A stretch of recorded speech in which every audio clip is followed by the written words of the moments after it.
The morning sun cut through the fog, rolling off San Diego Bay, transforming the Naval Special Warfare Compound into something out of a war film. Sharp shadows stretched across pristine concrete. Clean lines defined every building. Everything precise, everything purposeful. This was Coronado, California, where America trained its most lethal warriors, where boys became SEALs, where legends were born and sometimes died. Captain Bryn Callahan didn't feel legendary. She felt like an imposter wearing someone else's uniform. Her dress blues were crisp enough to cut glass, her posture parade ground perfect, her salute regulation down to the last degree of arc. 37 years old, naval intelligence officer, 15 years of service, 3 deployments to combat zones, a wall of commendations gathering dust in her quarters. On paper, she belonged here. In reality, standing in this conference room, surrounded by SEAL commanders and special operations planners, she felt like a child playing dress-up in her father's closet. The briefing had gone catastrophically wrong. Commander Marcus Hendricks, a brick wall of a man with 22 years in naval special warfare and a chest full of combat medals, had torn apart her tactical assessment in front of the entire planning staff. Not quietly, not privately, publicly, deliberately. With the kind of precision SEALs reserve for eliminating enemy targets. Captain Callahan. His voice had carried that particular edge that meant blood in the water, shark circling, kill shot incoming. Your intelligence analysis suggests we insert here. He jabbed a thick finger at the satellite imagery projected on the screen. That's a kill zone. Any operator worth his trident would see that in 3 seconds. How long did you spend on this assessment? 72 hours, sir. She'd kept her voice level despite the heat creeping up her neck. The AI analysis indicates optimal, the AI. Hendricks had cut us off like a blade through silk. You're recommending we risk American lives based on what a computer told you, based on algorithms that have never jumped out of a helicopter, never taken fire, never carried a wounded brother through a city that wants you dead. The room had gone silent. 20 officers, all men, all watching her drown in real time. Sir, the data supports multiple. The data doesn't bleed, Captain. The data doesn't come home in a box with a flag on top. The data doesn't leave behind a widow and kids who will never see their father again. Hendricks had turned to the Admiral, running the briefing, dismissing her with body language alone.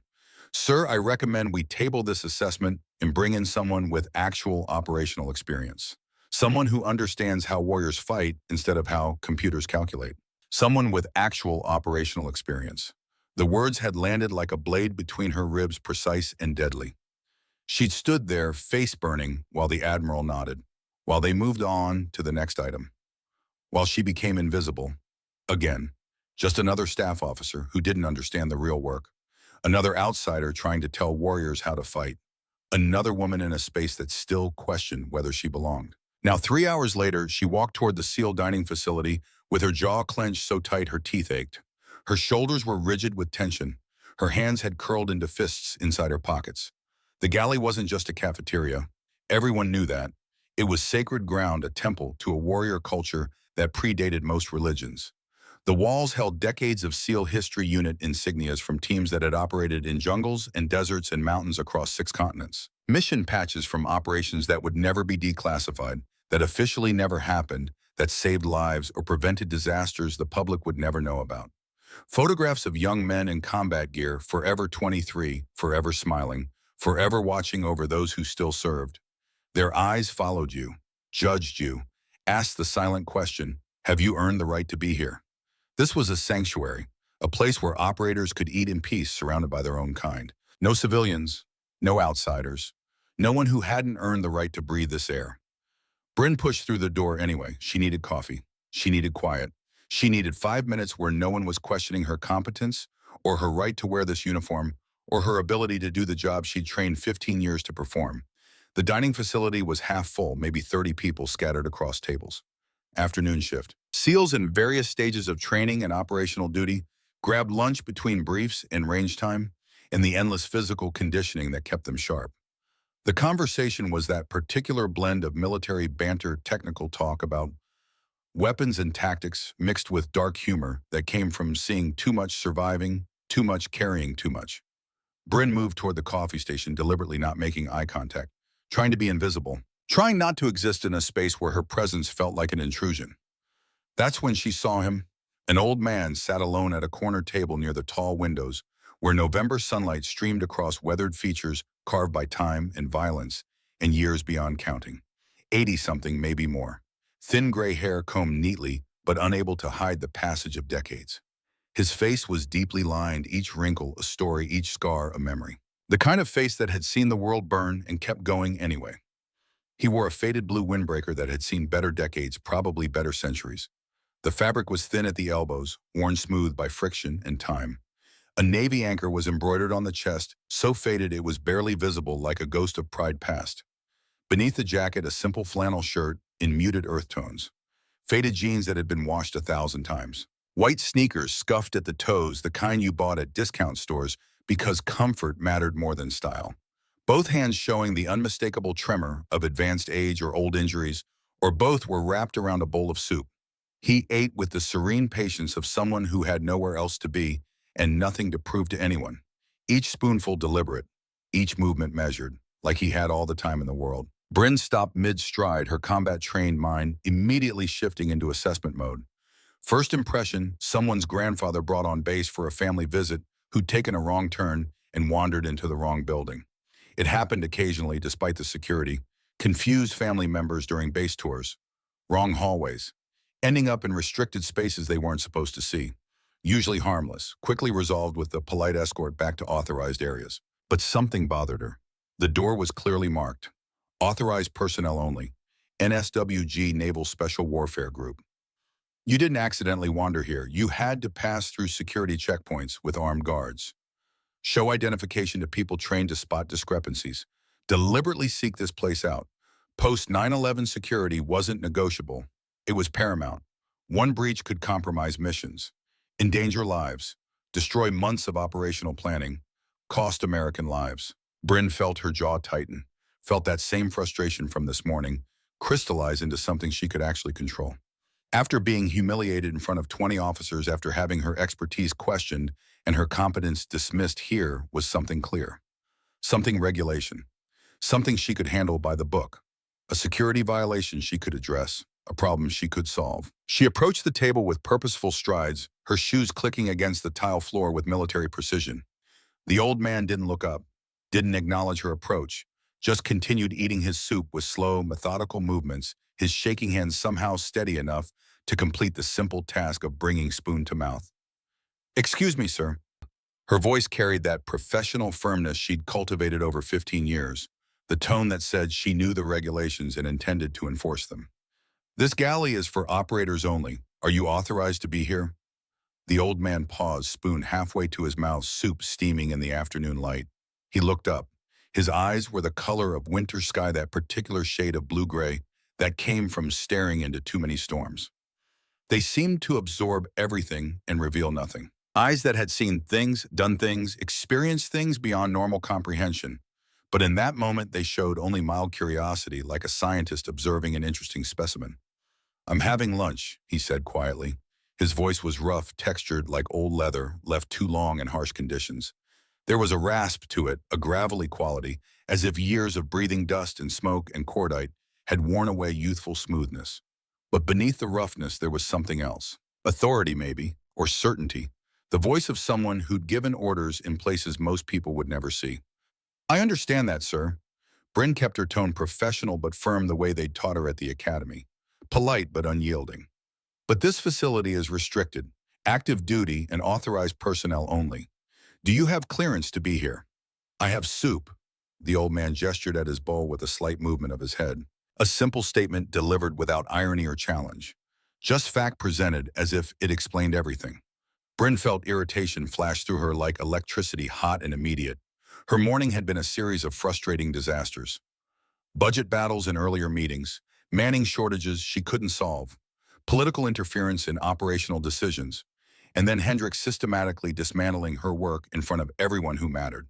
She didn't have time for games. Didn't have patience for someone who couldn't follow basic security protocols. Didn't have the emotional bandwidth to deal with one more problem today. "Sir, I need to see your identification right now." The old man set down his spoon with careful precision, the way you might handle something fragile, reached into his jacket pocket with those trembling hands, pulled out a laminated card, handed it to Bryn without comment, without protest, without any visible emotion on that weathered face. Bryn examined it with practiced efficiency, the kind that came from years of reviewing documents and spotting discrepancies. Department of Defense dependent ID standard issue. The photo matched same carved features, same thin gray hair, perhaps taken a few years earlier, when age hadn't quite finished its work. The name read Declan Thorne. Date of birth, April 3rd, 1943. 82 years old. But something was odd. In the section listing the sponsor's branch and rank blank. Just a dash where information should be. And in the access authorization section, a code Bryn didn't immediately recognize despite her intelligence background and extensive security clearances, SAP-JWIC-1. SAP, Special Access Program, the highest classification level that officially existed. JWIC, Joint Worldwide Intelligence Communication System, top secret and above the kind of access that required presidential authorization. For a fraction of a second, curiosity flickered in Bryn's mind. Why would a dependent ID carry those clearances? What had this man's sponsor done to warrant that level of access? Who was he related to? But her irritation overrode her curiosity, burning hotter than professional interest. After this morning's humiliation, here was something she could control, something she could enforce, a clear violation she could address by the book, authority she could exercise without being questioned or undermined or dismissed. Mr. Thorne, she kept her voice level, professional, the voice of an officer who knew the regulations. This is a dependent EID. This doesn't grant access to operational facilities. You need active duty escort at all times in restricted areas. Do you understand? Oh, the old man reached for his spoon, again those trembling fingers wrapping around the handle. I'm eating soup, sir. Sir, he'd called her sir. That archaic military courtesy from an era when female officers were rare enough that the masculine form still applied universally. Most people her age corrected it. Most people said, ma'am. But something about the way he said it, with complete sincerity, with genuine respect, made it feel less like a mistake and more like a glimpse into a different time. I'm asking you politely to come with me, Bryn said, her patience wearing dangerously thin, fraying like old rope under tension. We'll verify your authorization at the security office. This will only take a few minutes. I haven't finished my soup. The statement was delivered in the same quiet tone, calm as still water. No defiance, no challenge, just simple facts stated as if it were the most important thing in the world. As if finishing his meal mattered more than military regulations or officer directives or anything else happening in this moment. Bryn's patience, already worn thin from her morning, already frayed from Hendrick's public evisceration, already stretched to breaking, finally snapped. She was a naval officer. She'd earned her commission through blood and sacrifice in 4 years at the academy, followed by 15 years proving herself again and again. She'd deployed to war zones. She'd made intelligence assessments that saved lives, that prevented attacks, that made missions possible. She'd carried the weight of command decisions, the burden of knowing that her analysis could mean the difference between men coming home alive or coming home in boxes. And this elderly civilian was treating her like an inconvenience, like a minor annoyance to be ignored while finishing lunch. Like she didn't matter, didn't exist, didn't deserve the basic respect owed to her rank and position. In a space where she already felt like she didn't belong. Where men like Hendricks already questioned her right to be here, questioned her competence, questioned whether a woman could understand warrior culture. Where every mistake was magnified, where every failure was proof that she wasn't good enough, wasn't hard enough, wasn't one of them. Sir. Her voice rose, carrying across the dining facility with command authority. She rarely used the voice of an officer giving orders. This is not a request. Conversation stopped. Silverware paused halfway to mouths. Heads turned. 30 SEALs looked over their trained eyes, assessing the situation, calculating threat levels, processing information the way they'd been conditioned to process everything. This is a direct order. Stand up and come with me. Now. The old man continued eating. Didn't even look up this time. The spoon moved from bowl to mouth with steady rhythm, mechanical and unchanging, as if a naval officer's order meant nothing, changed nothing, as if she once again was invisible, irrelevant, easy to ignore. Bryn felt her face flush hot, felt blood rushing to her cheeks with the force of humiliation and anger mixed into something toxic. In front of 30 operators, men she worked with, men she briefed on intelligence matters, men who needed to respect her authority if she was going to do her job effectively, if she was going to have any credibility in this community. This elderly civilian was openly ignoring a direct order from a commissioned officer of the United States Navy. It was disrespectful. It was insubordinate. It was completely, utterly unacceptable. It undermined everything she'd worked to build, every standard she'd fought to maintain, every bit of credibility she'd scraped together in a community that didn't automatically grant it to people like her, that made women prove themselves twice as hard for half the recognition. She reached down and grabbed the soup bowl, pulled it away with more force than necessary, more anger than the situation warranted. Liquid sloshed over the rim, spattering the table surface, forming small pools that caught the afternoon light. I said now. The old man looked at the empty space where his soup had been, stared at it for a long moment as if trying to understand how something present could suddenly be gone, how the simple act of eating lunch could be interrupted by force, how authority could manifest as a confiscated bowl. Then he looked up at Bryn. His eyes, that winter sky blue-gray, held something now. Not anger, not fear, something else entirely. Something that made Bryn's absolute certainty waver for just a heartbeat, made her wonder if maybe she'd miscalculated, made a mistake, crossed a line she didn't fully understand. Something ancient and dangerous and utterly calm like the ocean before a hurricane. "Young lady," the old man said, his voice still quiet but carrying an edge like a blade drawn from a sheath, like steel scraping stone, "you should put that back." "I'll what?" Bryn heard herself say, her voice sharper than intended. "File a complaint. Call your congressman.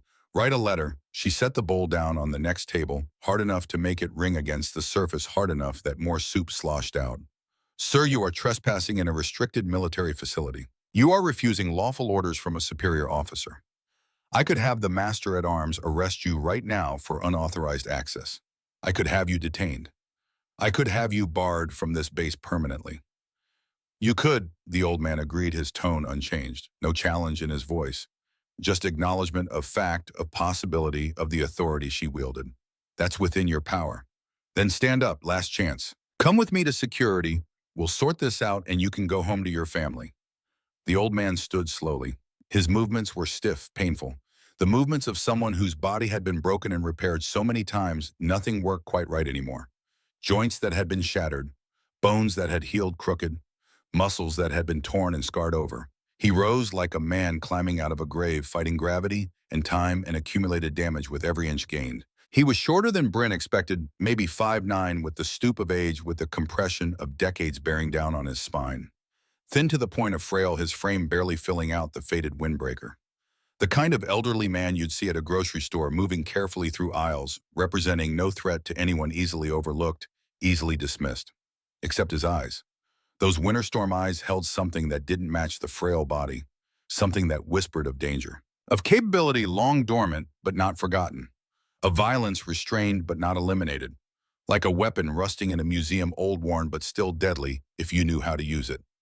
"Who the hell do you think you are?" Bryn demanded, her voice carrying across the now silent facility. The dining room had gone completely silent now. Absolutely silent. 30 operators watched, waited, held their collective breath. Some leaned forward slightly, bodies tensed, as if preparing for something, as if they sensed what was coming before Bryn did. The old man seemed to be weighing something, making a decision, calculating odds, measuring the moment against some internal standard Bryn couldn't see. Then in that rough whisper, barely audible but somehow carrying to every corner of the room, cutting through silence like a knife, "They used to call me Redeemer." The silence that followed was absolute, complete. The kind of silence that comes before explosions, before worlds change, before everything you thought you knew becomes obsolete. One of the SEALs at a nearby table, a master chief with 26 years of service, 4 combat deployments, a chest full of medals that told stories he'd never share, and a face that had seen too much and remembered all of it, went white as a sheet, actually pale, color draining from his face like someone had opened a valve. His fork clattered to his plate, with a sound like a gunshot in the silence, like a hammer striking an anvil, impossibly loud. Bryn didn't understand. The word meant nothing to her. Redeemer. What kind of call sign was that? What did it signify? Why did it matter? "Sir, I don't have time for captain." The Master Chief stood so fast his chair fell backward, hitting the floor with a crash that made everyone jump. His voice was urgent, almost panicked, actually shaking. "Captain Callahan, ma'am, you need to step back. Right now, immediately." Bryn turned to him, confused by the sudden intervention, by the fear she saw in the veteran's eyes, by the way his hands had come up in a placating gesture. "Master Chief Wade, this man is—" "That's Declan Thorne." Wade's voice was shaking, actually trembling. A man who'd survived firefights and ambushes and operations that would never be declassified, shaking like a recruit at boot camp. His call sign was Redeemer. He's a legend. From operations that don't exist in any official record, from missions still classified 3 decades later, from wars we're not supposed to talk about. Bryn looked at the old man again, saw the same frail figure, the trembling hands, the discount store clothes, the weathered face. Nothing had changed physically, but somehow everything had changed. This man is 82 years old. She said, her voice weaker, now less certain. He can barely hold a spoon steady. He's exactly who he says he is. A new voice from the entrance, a voice carrying absolute authority, the kind that came from decades of command, from having the power to order fleets and decide fates and shape the future of American military power. Every head turned as one, like a choreographed movement. Standing in the doorway was Admiral Cormac Blackwell. 4 stars gleaming on each shoulder board under the fluorescent lights, catching the sun streaming through windows, reflecting authority that couldn't be questioned. The Chief of Naval Operations, the highest-ranking officer in the United States Navy, the man who commanded over 330,000 active-duty sailors, who advised the president, who shaped naval policy for the greatest maritime force in human history. He was flanked by 2 aides in crisp uniforms and a civilian wearing a Pentagon security badge, indicating access to the highest classification levels, the kind of clearance that let you read documents that could reshape history if they ever became public. The entire dining facility came to attention in one fluid motion. Chairs scraped, bodies snapped rigid, heels clicked together, hands came to salute position. The sound of 30 SEALs standing as one, moving with the precision that came from years of training and discipline and muscle memory. Blackwell walked into the facility with measured steps, each footfall. Deliberate, his eyes locked on the old man, on Declan Thorne, on Redeemer. His expression showed absolute respect mixed with something else. Relief, perhaps, or vindication, or the satisfaction of a debt finally being paid. Declan Blackwell said, his voice carrying reverence that couldn't be faked, couldn't be manufactured, could only come from genuine respect earned through blood and sacrifice. I apologize for being late. I was told you'd be here at 1300. Should have known you'd arrive early. A pause waited with meaning. You always did. The old man Redeemer nodded slightly, a minimal movement of his head. Cormac, you didn't need to come personally. A phone call would have been sufficient. An email, a text message, anything but this. Yes, I did need to come. Blackwell walked past Bryn without acknowledging her, without even glancing in her direction, as if she'd ceased to exist in any meaningful way. He stopped directly before Thorne, close enough to speak quietly, but choosing to speak clearly, choosing to let everyone hear. You've refused every invitation for 40 years. Refused every ceremony, every medal presentation, every attempt to honor your service, every recognition we've tried to give you. He paused, and Bryn saw something in the Admiral's face she'd never seen before. Something like determination mixed with sadness, mixed with the weight of decades of trying. But this one, Declan, this one, the president himself signed the order. Presidential authority. No more refusing, no more hiding. You're getting the recognition you have earned, whether you want it or not, whether you like it or not, whether it makes you uncomfortable or not. Bryn stood frozen still, holding the confiscated soup bowl like an idiot, like evidence at a crime scene, like the physical manifestation of her catastrophic mistake, feeling the world tilt beneath her feet, feeling everything she thought she knew dissolve like sugar in water. Blackwell finally turned to look at her, really look at her. His eyes were ice cold enough to freeze blood. And in that gaze, Bryn saw her career hanging by a thread thinner than spider silk, saw 15 years of service, potentially ending in this moment, saw the future she'd built, crumbling like sandcastles at high tide. Captain Callahan, his voice was frozen steel. Why are you holding Mr. Thorne's lunch? Sir, Words failed. How did you explain? How did you justify? I didn't know who he was. He didn't have proper authorization to Bartram. He has authorization that supersedes yours. Blackwell cut her off with the precision of a scalpel. Mine. Everyone in this building. Everyone on this base. Most people in the entire Department of Defense. He gestured to an aide who stepped forward with a leather folder stamped with classification markings so heavy they practically hummed with secrecy, with the weight of national security implications. Declan Thorne, Blackwell said, his voice formal, now reading from official record, from documents that had been sealed for decades. Retired Chief Warrant Officer, United States Navy, SEAL Team 2, 1965 to 1995. 30 years of continuous service in naval special warfare. He paused, letting that sink in, letting everyone absorb what 30 years meant. 3 decades of war and peace and everything in between. Call sign Redeemer.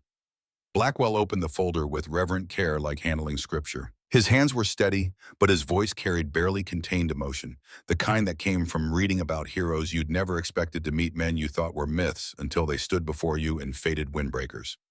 Operational record classified at highest levels for national security reasons. He began reading from documents Bryn could see were heavily redacted, black bars covering entire paragraphs, whole sections missing, removed, sealed, perhaps forever. Confirmed missions: 47 deep reconnaissance operations, Desert Storm, Somalia, Bosnia, Iraq, Afghanistan, operations across 6 continents, missions that officially never happened, actions that shaped history in ways the public will never know. Another pause, longer this time, heavier. Confirmed enemy kills classified for operational security, but conservatively estimated based on after-action reports and witness testimony at over 150 hostile combatants eliminated in defense of American lives and interests. Bryn felt the air leave her lungs. 150, 150, more men than populated small villages. An entire company worth of enemy soldiers eliminated by one man over 3 decades. Confirmed rescues of downed pilots and isolated personnel, 23 successful extractions from behind enemy lines. 23 times he penetrated hostile territory. 23 times he brought Americans home when command had written them off, when the official stance was presumed KIA and not worth the risk. Blackwell's voice thickened with emotion now, with the weight of what these words meant. Awards and decorations. He read slowly, giving weight to each syllable, each word, each honor. 3 Navy Crosses. Our nation's second highest honor for valor in combat, awarded for extraordinary heroism under fire. 8 Silver Stars for gallantry in action. 10 Bronze Stars with Valor Device for heroic achievement. 6 Purple Hearts for wounds received in combat, and that's only the wounds serious enough to require medical evacuation. The minor ones, the ones he fought through, aren't counted. He looked up from the folder. Looked directly at Thorne, who stood quietly, expression unchanged, as if Blackwell was reading someone else's record, talking about someone else's life. And a Medal of Honor that was classified for 15 years because the mission it was awarded for was too sensitive to acknowledge. Because admitting what Declan Thorne did would have required admitting where we sent him, what we asked him to do, how many international laws we bent or broke in the process, how many boundaries we crossed in the name of bringing Americans home. The dining facility was absolutely silent now. 30 operators, men who had seen combat themselves, who had faced enemy fire, who understood what those awards meant in blood and bone and sleepless nights, stood in stunned silence. Some had tears in their eyes. Some stood at rigid attention. Some just stared, processing, understanding, recognizing. Bryn felt like she was drowning in air, like the oxygen had turned to water, and she couldn't breathe, couldn't think, couldn't process what she was hearing. Mr. Thorne's call sign wasn't given by his teammates. Blackwell continued, his voice taking on a harder edge, now the edge of someone who needed the world to understand something important. It was given by the enemy. They put a bounty on his head. $50,000 American during Somalia, more money than most Somali warlords saw in a lifetime. $100,000 during the Iraq insurgency. By the time he retired from contract work, the bounty had reached $150,000, more than any other operator in modern special operations history, more than commanders, more than generals, more than anyone. He paused, letting that land, letting the weight of it settle. They called him the Redeemer in their radio communications. We collected the intercepts. We have the translations. We heard them warn each other because he had a reputation for never leaving a man behind. Ever. For always returning to failed missions. For redeeming the fallen when command had written them off as lost, as acceptable casualties as the cost of doing business. Blackwell looked at Thorne, who stood silently, that weathered face showing nothing. They warned each other about him in radio traffic. They feared him. Not just because of how many he killed, though that number is considerable, but because of his promise. Because when a SEAL team was ambushed and men were listed as MIA, when helicopters went down and crews were surrounded, when missions failed and operators were captured or killed, Declan Thorne went back. Alone, he penetrated enemy lines, located bodies, retrieved fallen brothers under sustained fire, brought them home. The Admiral's voice dropped lower, more intimate, more personal. He did this despite direct orders to stand down, despite being told the men were dead and the risk wasn't justified. Despite commands saying no, saying it's too dangerous, saying we can't authorize it, he went anyway. Because he'd made a promise. Because some things matter more than orders. Because bringing brothers home dead or alive was the only mission that really mattered. Bryn couldn't breathe, couldn't think. The bowl was still in her hands, soup growing cold, a physical reminder of her arrogance, her assumption, her complete and catastrophic failure of judgment. Blackwell turned back to her. His eyes were hard as diamonds, cold as deep space. This man is a living legend. The operations he ran shaped modern special operations doctrine. The tactics he pioneered are still taught at BUD/S training to every SEAL candidate. His after-action reports have been studied by every NATO Special Operations Force, by Israeli commandos, by British SAS. He's influenced 3 generations of warriors. A pause that felt like eternity, like standing before judgment. And you just confiscated his soup and treated him like a vagrant, like someone who didn't belong, like someone who hadn't earned the right to sit in this room, to eat in this facility, to exist in this space. Bryn felt tears threatening, felt her face burning with shame, so intense it was physically painful, like acid on skin. Sir, I apologize. I'm sorry. I didn't know. His ID showed a code I didn't recognize. I should have asked, should have checked, should have... His ID is classified at a level you don't have clearance to fully understand. Blackwell interrupted, his voice unforgiving. The access code requires special authorization just to read properly. It's compartmented because, even now, 30 years after some of these operations, acknowledging what Declan Thorne did could still compromise national security, could still expose operations that remain classified, could still endanger people who worked with him, who are still alive, still in sensitive positions, still serving. Blackwell moved closer to Thorne. His voice softened, the ice thawing slightly. Declan, I apologize. This wasn't how today was supposed to go. This wasn't the welcome you deserved. This wasn't the respect you've earned 10,000 times over. Thorne shrugged slightly, a minimal movement of his shoulders beneath the faded windbreaker. It's fine, Cormac. The young captain was doing her job. Security matters. She saw something that didn't look right, an old man in a restricted space, and she acted. Enforced regulations. Protected the facility. That's exactly what she's supposed to do. That's what we train officers to do. It's not fine, Blackwell said firmly, with command authority. You deserve respect. You've earned it through 3 decades of blood and sacrifice. You've earned it by bringing home men who would have been lost. You've earned it by being the standard every operator aspires to. He gestured to his aide, who moved with practiced efficiency. Get Mr. Thorne fresh soup. Hot soup. The good stuff from the officer's mess, not standard galley fare. And inform the ceremony coordinator will be delayed 30 minutes. I'm not starting until Mr. Thorne has finished his lunch. Properly. Quietly. With the dignity and respect he deserves and has always deserved. Blackwell pulled out a chair at Thorne's table with careful deliberation. Sat down, the Chief of Naval Operations. 4-star Admiral, the highest-ranking officer in the Navy, commanding more firepower than most nations possessed. Sitting down to have lunch with an 82-year-old man in a faded windbreaker and worn jeans and scuffed sneakers. 2 warriors, 2 generations, 2 men who understood what it meant to serve. One of the young SEALs, maybe 25, with the fresh-faced intensity of recent BUD/S graduation, with muscles still bulging and confidence still intact, approached the table reverently, almost fearfully, carrying fresh soup like it was a sacred offering, like he was approaching an altar. He set it down before Thorne with hands that trembled visibly. Not from weakness, from awe, from understanding that he was in the presence of something rare. Sir, the young SEAL said quietly, his voice thick with emotion he didn't try to hide. Thank you for your service, for everything you did, for all the lives you saved, for all the brothers you brought home. He paused, struggling with words, searching for something adequate to express what he felt. My grandfather served in the Gulf War, Marine Force Recon. He told me stories about a SEAL they called Redeemer, stories about impossible rescues and solo missions, and a man who never quit. I thought you were a myth, a legend we told ourselves to feel brave, like Beowulf or Achilles, not real, not possible. Thorne looked at the young man with those winter storm eyes, and something in his expression softened, gentled. I'm real, son, he said, his rough voice carrying warmth now. Just old, just worn out, just past my expiration date, but real. Flesh and blood and bad knees and too many scars.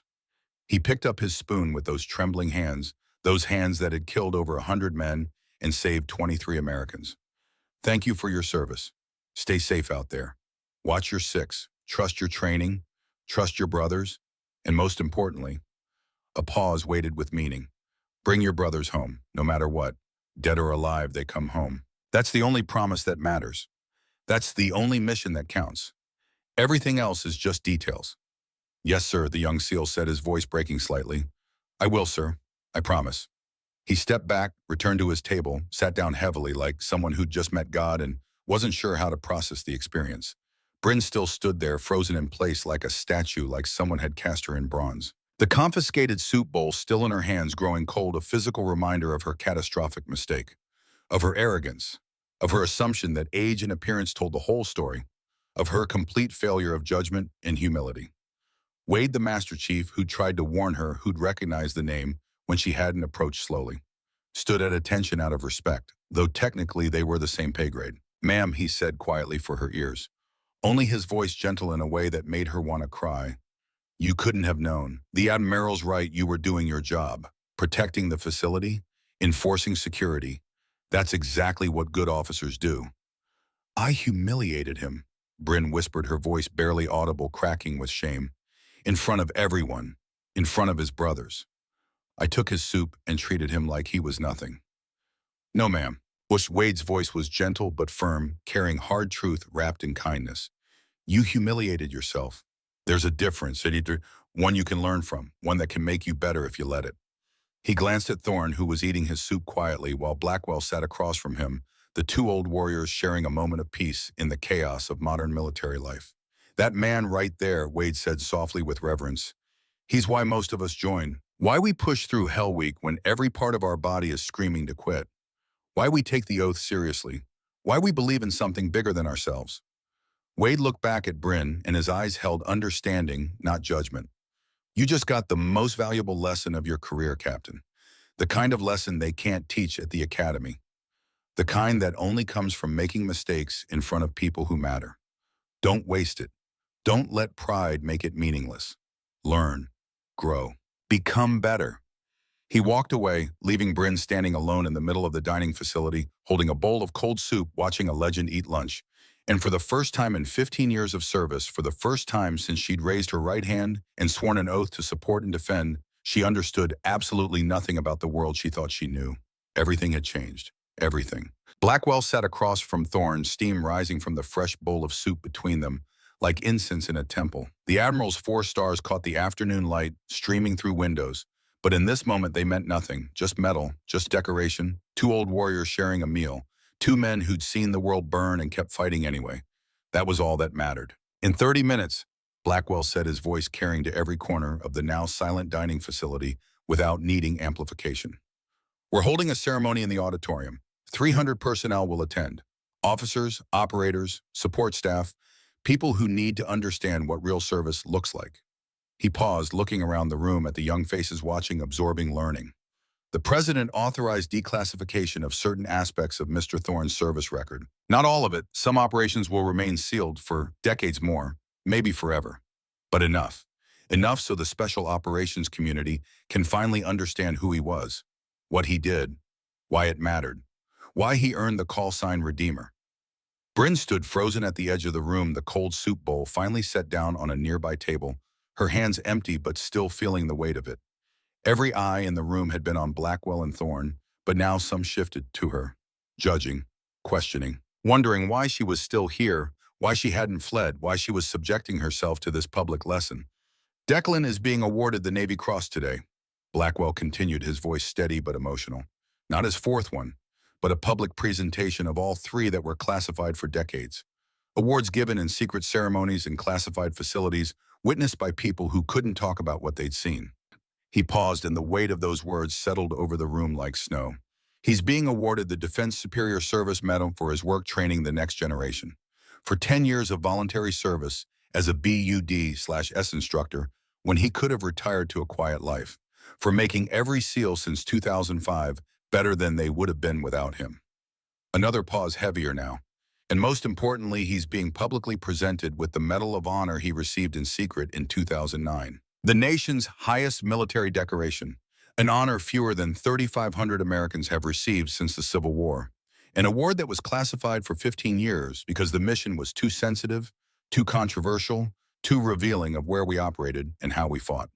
The words hung in the air like smoke, like ghosts, like truths too heavy to carry easily. Medal of Honor. The words everyone recognized, the honor everyone understood. The decoration that meant you'd face death in chosen duty, chosen brothers, chosen something bigger than survival. But before we honor those medals, Blackwell said, his eyes sweeping the room, making contact with young operators who leaned forward to hear better. I want you to understand what they represent. Not statistics, not abstractions, not numbers in a file somewhere. He gestured at the folder before him at the classified documents that told a story most would never read. Real moments, real choices, real costs measured in blood and bone and futures sacrificed. Bryn finally moved her body, unlocking from paralysis. She walked to the edge of the room, away from the center, trying to be invisible. But Wade, the Master Chief, who tried to warn her, caught her eye, gestured to an empty chair at a nearby table. An invitation, or maybe a command disguised as courtesy. She sat her back straight, her hands folded in her lap, preparing to receive the education she'd been too arrogant to seek. 6 stories, Blackwell said, and his voice took on the cadence of a storyteller, of someone who understood that history was more than dates and facts. 6 missions that made Declan Thorne a legend, that earned him the call sign Redeemer, that changed how we fight and how we think about never leaving brothers behind. He opened the folder to the first page, to the first story. Story 1, The Fundamentals. January 1991, Kuwait, Operation Desert Storm, the ground war to liberate Kuwait from Iraqi occupation. Blackwell's voice painted the picture with words chosen for impact, for emotional resonance, for truth that cut through decades.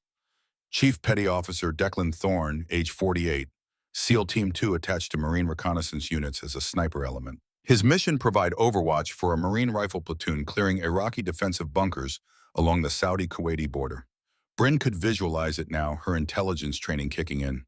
The desert, the heat shimmer turning the world liquid, the endless sand that got into everything that abraded skin and equipment in patience. Thorne was a sniper, one of the best in naval special warfare. Had a reputation for shots that shouldn't be possible, for eliminating threats at ranges that exceeded equipment specifications. But on this day, his scope failed. Blackwell looked up from the page, making sure everyone understood the significance. High-tech optic, latest military technology fresh from the manufacturer, thermal imaging, ballistic calculation, range finding, computer-assisted targeting, supposed to make everything easier, supposed to give shooters superhuman capability. He paused for effect. It failed at the worst possible moment. Electronics cooked in the desert heat, circuits fried, screen went dark. All that technology became useless weight. The Marine platoon, 23 men, most in their early 20s, on their first combat operation, walked into an ambush. Iraqi troops dug in, camouflaged, waiting, with the patience of men defending their homeland. Machine gun positions, RPG teams, mortars pre-sighted on kill zones. Blackwell's voice intensified, pulling the audience into the moment. The Marines were pinned down in a wadi, taking fire from 800 yards.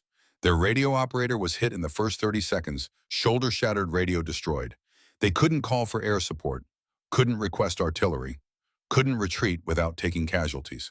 Thorne continued eating his soup, his expression unchanged, as if Blackwell was reading someone else's story, talking about events that happened to someone else in some other life.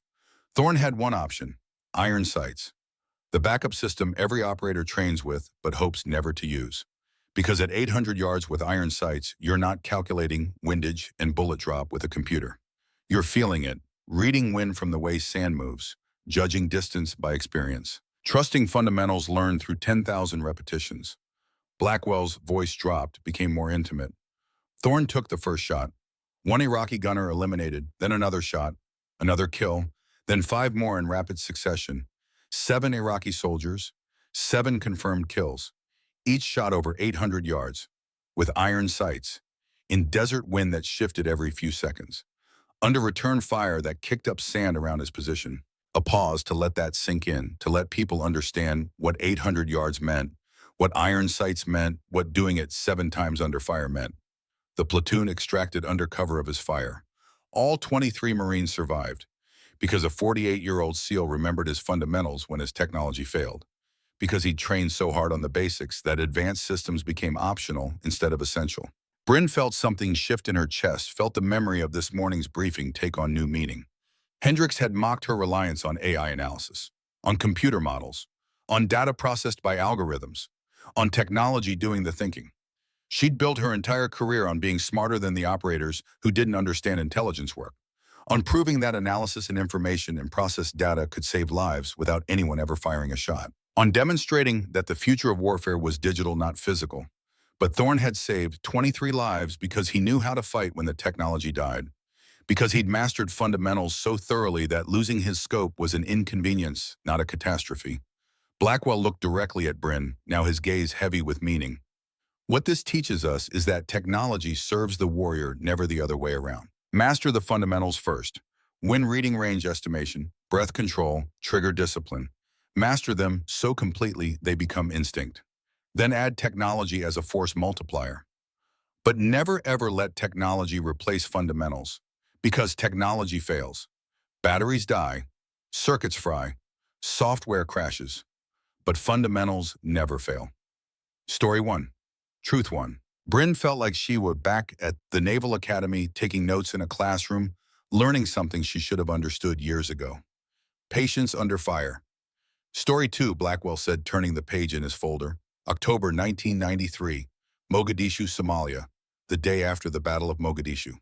The room grew quieter, if that was even possible. Everyone knew what came next. Black Hawk Down, the battle that became legend and nightmare. 18 Americans killed, 73 wounded. Bodies dragged through streets, images that haunted a generation. The day after the main battle, Blackwell continued, his voice heavier now. 4 Americans were still missing. Crew from a second helicopter shot down during the chaos. Listed as MIA, presumed KIA, command made the assessment that the risk of recovery wasn't justified. 4 bodies, if they were even recoverable, weren't worth risking more American lives. Thorne set down his spoon, for the first time a subtle movement, but one that drew every eye. Chief Petty Officer Thorne, age 50, disagreed with that assessment, strongly. He volunteered for solo extraction, argued that we don't leave brothers behind, that presumed KIA isn't good enough, that families deserve closure, even if it costs everything.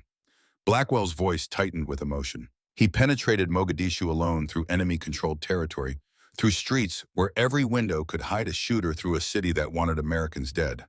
Found the crash site in a neighborhood controlled by the same militia that had killed the 18 Americans the day before. And he found 4 survivors. Not bodies, survivors.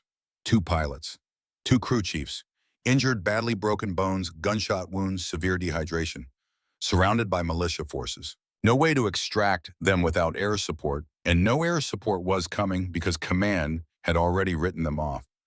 Bryn leaned forward, unable to help herself, drawn into the story despite everything. So, Thorne held position for 27 hours. Blackwell let that number hang in the air.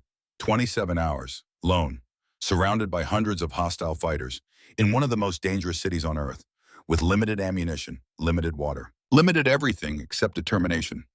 He was shot 3 times during those 27 hours, once in the thigh, through and through, non-vital, once in the left shoulder, bullet lodged against the scapula, still there today, because removing it would cause more damage. Once grazed across his ribs, taking skin but missing organs by millimeters. Blackwell paused, and when he continued, his voice was thick with emotion. He broke 2 ribs when a building collapsed during artillery fire from a Somali technical. But he held that position, killed an estimated 40 enemy combatants over those 27 hours. Radioed coordinates every 2 hours, gave updates on the survivors' conditions, waited for anyone to authorize extraction. To say, yes, they're worth saving, yes, we'll send help, yes, American lives matter. When the rescue helicopters finally came, when command finally authorized the operation, after 27 hours of Thorne holding alone, all 4 men were still alive. Weak, barely conscious, but alive. Blackwell looked up from his notes. Thorne was the last one on board. He carried 2 of the survivors to the helicopter himself because they couldn't walk, refused medical attention until everyone else was secured, passed out from blood loss 30 seconds after the bird lifted off. The Admiral's voice dropped to almost a whisper. The Somali warlords started calling him the Redeemer in their radio traffic after that. We collected the intercepts through signals intelligence, heard them warn each other. Avoid Redeemer's territory. The Redeemer is coming. Pull back, Redeemer is active. Our intelligence officers picked it up, translated it, reported it up the chain. The name stuck, because that's what he did. He redeemed the lost. brought back the ones command had abandoned, proved that no American was expendable, that every life mattered, that the promise of leave no man behind wasn't just words. Bryn felt her throat tighten, felt something breaking inside her chest. This morning, she'd walked away from her junior analyst when Hendricks started attacking. Abandoned the young officer rather than defending her work, defending her team, standing with someone who needed her. Chose her own comfort over loyalty. Let someone drown rather than risk getting wet herself. And the moment crystallized with painful clarity, she saw herself in that briefing room, saw her own cowardice, saw how quickly she'd prioritized self-preservation over supporting her people. Thorne had stayed for 27 hours under sustained fire for 4 men he barely knew, had taken 3 bullets and broken ribs and kept fighting because that's what the promise meant. Because brothers don't leave brothers even when staying means dying. She couldn't stay in a briefing room for 4 minutes to defend her analyst. The comparison was devastating, crushing, the kind of truth that changed how you saw yourself forever. Blackwell was still talking, but Bryn barely heard him, lost in the realization of her own failure, her own weakness, her own inability to live up to the standards this old man had set decades ago. What we learned from this, Blackwell said, and Bryn forced herself to focus to listen, is that patience is a weapon, that waiting is sometimes the hardest action you can take, that the cost of saving lives is measured in hours of agony and fear and bleeding, and you pay it anyway. You pay it because the alternative, leaving brothers behind, is unacceptable, unthinkable, impossible. Story 2, Truth 2, The Cost of Sacrifice. Story 3, March 2003, Fallujah, Iraq. The first Battle of Fallujah before the city became synonymous with urban warfare and American sacrifice. Blackwell's voice changed, became heavier, darker. This story hurt more than the others. You could hear it in his tone. Chief Warrant Officer Thorne, age 60, technically retired from active SEAL teams, working as a civilian contractor for special operations support. His official role advisory only, training and tactical consultation, no direct combat missions. A bitter laugh from somewhere in the room. Everyone knew how that worked. Advisory meant whatever the mission required. Contractors did everything active duty did, just with different paperwork. A SEAL team was ambushed during a night raid on a suspected insurgent safe house. The intelligence was bad, happened sometimes despite everyone's best efforts. Instead of 5 fighters, there were 20. Instead of light arms, they had machine guns and RPGs. Blackwell's hands tightened on the folder. One operator was killed instantly in the opening seconds of the ambush. Lance Corporal Matthew Hendricks, 23 years old. First deployment, 3 months in country, engaged to his high school sweetheart back in Tennessee, hit by machine gun fire before he could return a shot. The name hung in the air, Hendricks. Bryn wondered if there was any relation to Commander Hendricks, the man who'd eviscerated her work this morning. The world of special operations was small. Names repeated, legacies passed down. The team had to fall back, standard protocol, retrieve the body later when tactical conditions permit, when the risk is manageable. They extracted under fire, left Hendricks behind because staying meant losing more men. Thorne's hands had stopped trembling. They were absolutely still now, wrapped around the soup bowl with a grip that whitened his knuckles. Thorne waited 3 days. Let the situation cool down. Let the insurgents think the Americans weren't coming back. Let their guard drop. Blackwell stopped reading, looked directly at Thorne. Then you went back alone, penetrated the city at night, found the body where they'd left it, in that burned-out building. The insurgents had booby-trapped it. IED beneath the corporal's vest, pressure activated, waiting for the recovery team. Enough explosives to kill everyone in a 10-meter radius. His voice cracked slightly. You cleared that IED yourself, alone under sporadic fire from insurgents who'd spotted you. Then carried Lance Corporal Hendricks out. 6 miles through hostile territory. Took 2 rounds to your left knee, one shattered the patella, one tore through the joint capsule. They told you you'd never walk again without a cane. Told you your career was over. Told you the damage was permanent. Blackwell paused. You carried that body 6 miles on a destroyed knee. Crawled the last 2 when the leg finally gave out completely. Refused morphine because you needed to stay alert. Got him to the extraction point. Handed him over to the recovery team.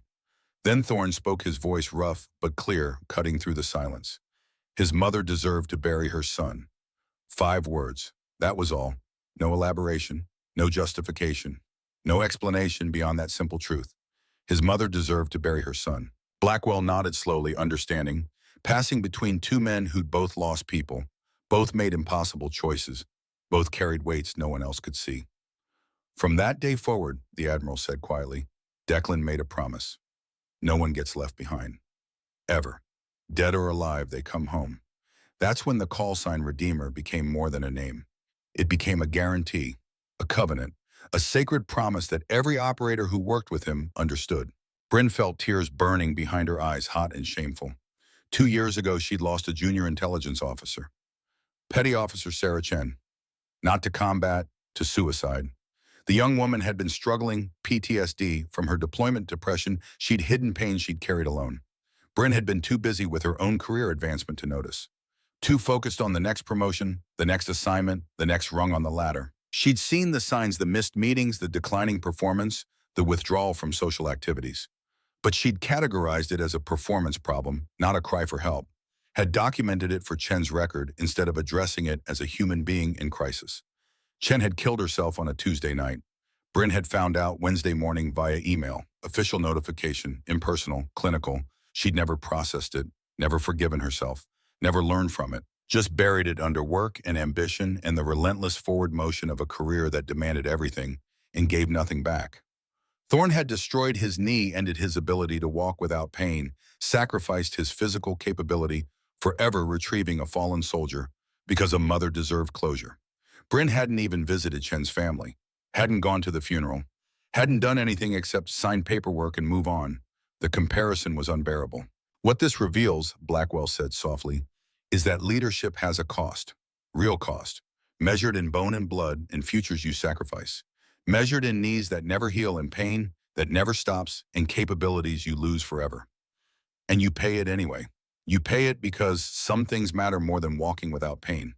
Because bringing brothers home, giving families closure, honoring the fallen, keeping promises is worth any price. Story 3, Truth 3. Bryn understood now why Wade had said this was the most valuable lesson of her career.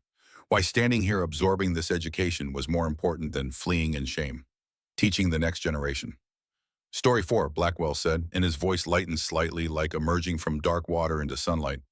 2005 through 2015. BUD/S training facility right here in Coronado. 10 years of teaching, 10 years of making every SEAL better. Thorne almost smiled. Almost. The corner of his mouth twitched upward for just a second before settling back into that weathered neutrality.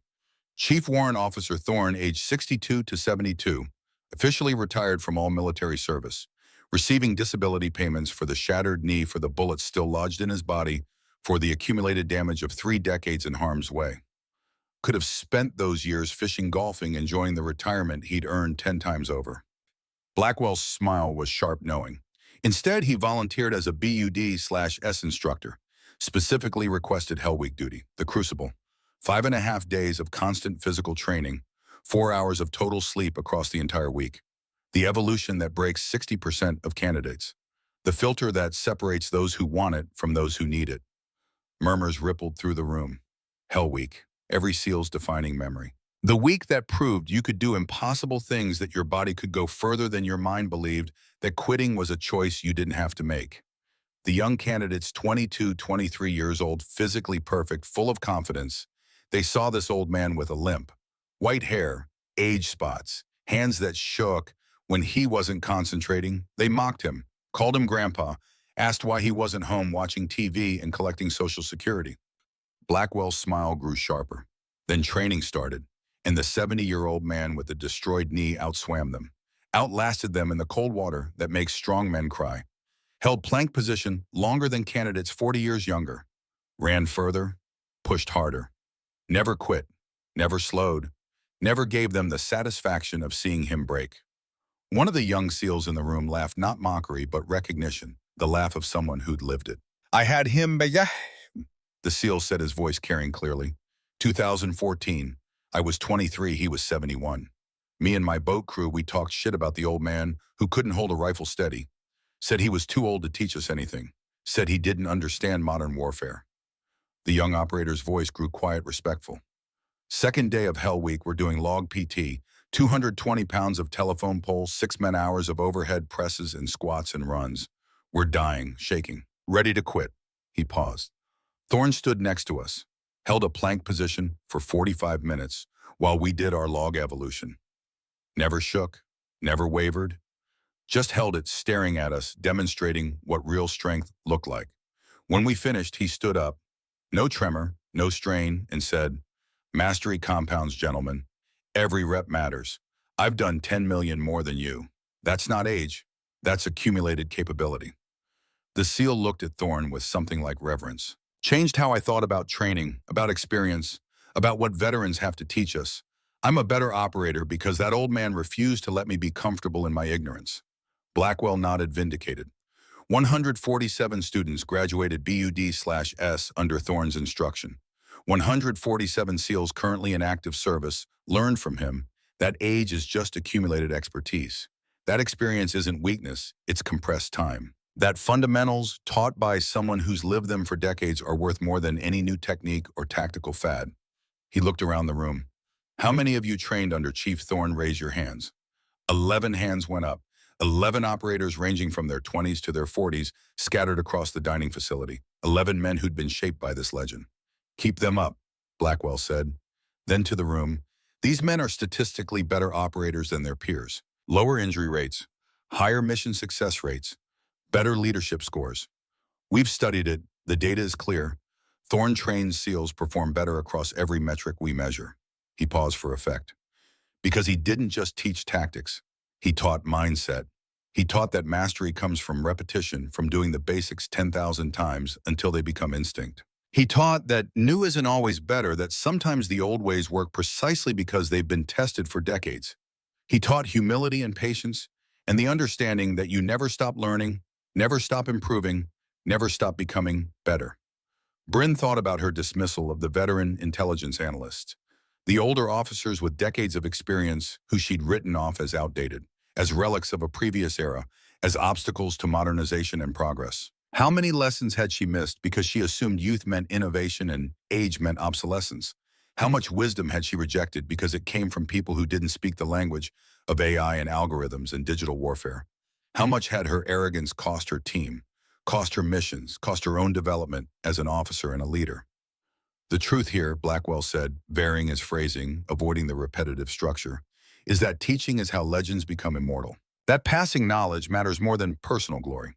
That legacy is measured not in your own achievements, however extraordinary, but in how many others you help succeed, in how many people you make better, in how far your influence extends beyond your own hands. Story 4, Truth. 4, The Impossible Mission. Story 5, April 2009, Kandahar Province, Afghanistan. The mission that earned the Medal of Honor. Blackwell's voice grew grave again, heavy with the weight of what came next. The room held its collective breath. Medal of Honor.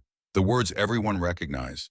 The decoration that meant you'd faced death and chosen something more important than survival. Chief Warrant Officer Thorne, age 66, working as a CIA contractor. His official role, advisory and training for Afghan commando units, teaching them SEAL tactics, helping them become self-sufficient, preparing them to fight without American support. Blackwell looked at Thorne and something passed between them. Understanding, respect, the knowledge of what really happened. Not supposed to be anywhere near combat operations. His contract specifically prohibited direct action missions. He was a teacher, a consultant, a strategic advisor. Supposed to stay in the Tactical Operations Center, providing guidance over radio, staying safe while younger men did the dangerous work. That phrase again, supposed to stay safe. But warriors like Thorne didn't get to stay safe. Didn't want to. A CIA safe house was overrun. 9 personnel trapped inside. 6 operators, 4 SEALs, 2 Delta Force. 3 intelligence officers, analysts, who'd been in country for months, who spoke the language, who understood the culture. Taliban forces estimated at 60 fighters surrounding the compound. Heavy weapons, prepared assault. They had time to plan it, time to bring in reinforcements, time to make it overwhelming. Blackwell's hands tightened on the folder. The operators inside called for extraction. Air support was 30 minutes out, Apaches from Bagram, the closest assets available. But the compound wouldn't last 30 minutes. The Taliban were bringing up RPGs, preparing to level the building. The men inside had maybe 5 minutes before the structure came down on them. Thorne was in the TOC, 8 miles away. Safe. His job was to coordinate from there. Provide tactical guidance over communications. Direct the rescue operation from a secure location. Do what advisors do, advise not act. Bryn leaned forward. This was her world. TOC operations, intelligence support, command and control from a safe distance. The modern way of war, the smart way, the way that minimized American casualties. But the young SEAL team leader inside the compound froze. First major firefight of his deployment, overwhelming force. He couldn't make the decision to break contact, couldn't order his men to move, couldn't think through the tactical problem. The radio went silent except for gunfire and explosions. No leadership, no coordination, just chaos. Blackwell paused, and when he spoke again, his voice carried weight that pressed down on everyone listening. Thorne made a choice. He grabbed a rifle from the armory, an M4 carbine, the standard weapon he'd carried for 40 years. Grabbed a radio. Told the CIA station chief he'd be back. Walked out to the motor pool requisitioned a pickup truck, drove 8 miles through contested territory. He didn't do a solo assault. He didn't try to be a hero. He did something harder. Blackwell looked around the room, making sure everyone understood. He entered a kill zone to give those young operators the leadership they needed. He arrived at the compound under fire. Parked the truck in a defensive position. Started providing covering fire not to eliminate all 60 Taliban, but to give the operators inside space to think, to breathe, to remember their training.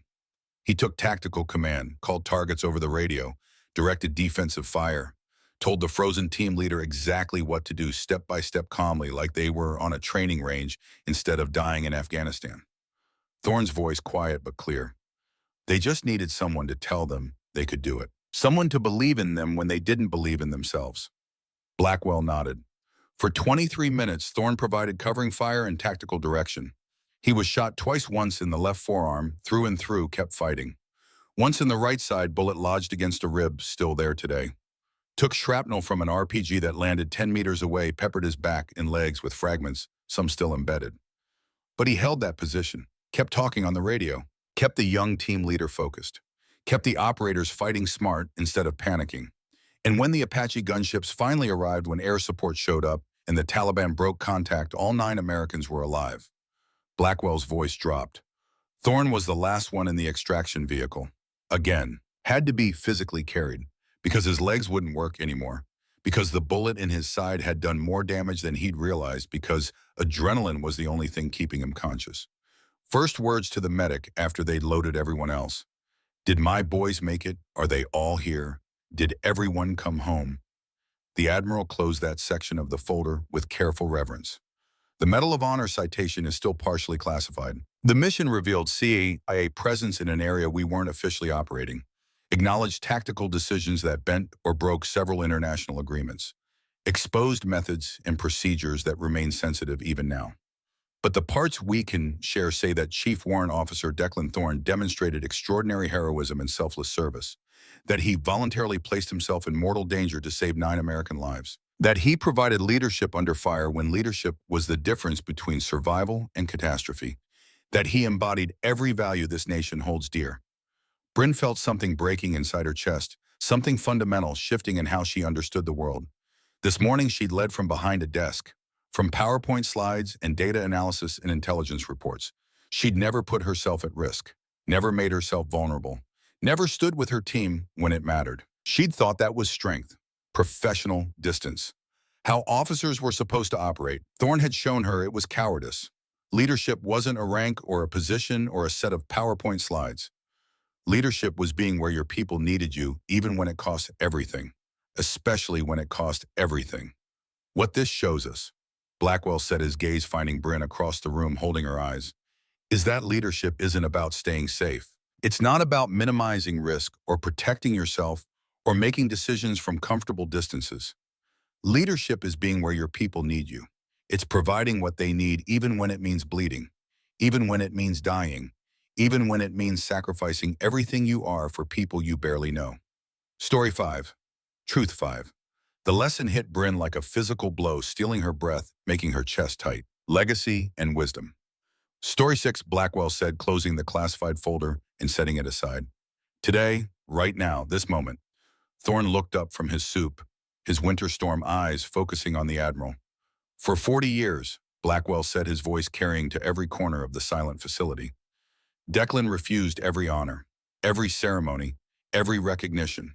We tried annually, sometimes more often, Congressional Medal of Honor Society dinners, SEAL team reunions, veteran events, Pentagon ceremonies, presidential receptions. He said no to everything, refused every invitation, avoided every attempt to honor his service. He paused and the question hung unspoken. So why did he come today? Why, after 4 decades of refusing it, did he finally say yes? Why did he agree to public recognition after spending his entire post-service life trying to remain invisible? The room waited.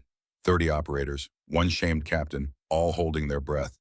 Thorne set down his spoon, stood slowly, that painful rising that spoke of shattered knees and old wounds. Walked toward Bryn with that limping gait, each step deliberate, each movement costing him. Stopped in front of her chair. Captain Callahan, he said, his rough voice carrying clearly despite its quiet tone. You made a mistake today, a significant one. You judged by appearance, by age, by assumptions about who belongs and who doesn't, by surface-level indicators that told you nothing about substance. Bryn felt tears spilling now hot on her cheeks, couldn't stop them, didn't try. But that mistake, Thorne continued and his voice gentled, that was a test, one I helped arrange. Bryn's head snapped up, confusion cutting through shame. What? Blackwell stood, moved to stand beside Thorne. Declan knew you'd be here today, knew you'd had a difficult morning in that briefing, knew you were feeling defensive and angry and diminished. He asked me to delay my arrival by 30 minutes, to let you find him here, to let this situation develop naturally. Why? Bryn's voice broke on the word. Thorne's eyes were gentle now, kind in a way that made the tears flow harder. Because you're one of the best intelligence officers in the Navy. Your analysis has saved lives. Your work matters. The intelligence you provide makes missions possible, makes operators safer, makes the impossible achievable. But you were becoming arrogant, brittle, defensive. You were starting to believe that rank meant wisdom, that youth meant innovation, that old warriors like me were obsolete relics who didn't understand modern warfare. He gestured at the room, at the operators watching. You needed to learn humility, real humility, not the kind that comes from being told you're wrong, the kind that comes from making a catastrophic mistake in front of everyone, from being completely, utterly, publicly wrong, from having your assumptions destroyed so thoroughly you can never rebuild them the same way. Bryn couldn't speak, could barely breathe. The truth, Thorne said quietly, is that true strength isn't never being wrong.